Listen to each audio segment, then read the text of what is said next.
High-value individual arestado sa buy-bust operation sa Irusin, Sorsogon.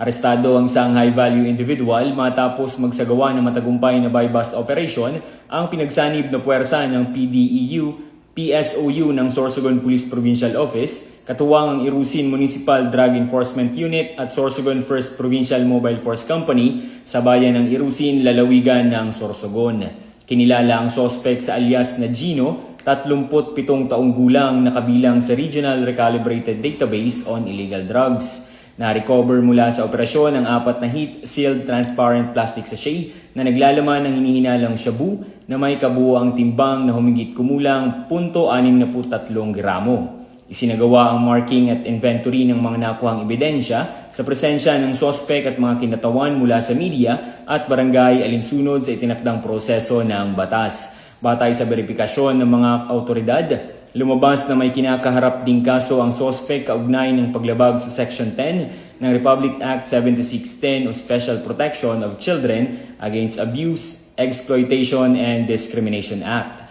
Patuloy namang pinaigting ng Sorsogon PPO ang kampanya laban sa iligal na droga upang mapanatili ang kapayapaan at kaayusan sa lalawigan.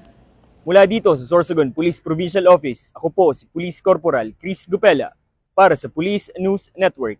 At ito ang bagong PNP. Para sa bagong Pilipinas, serbisyong mabilis, tapat at nararamdaman.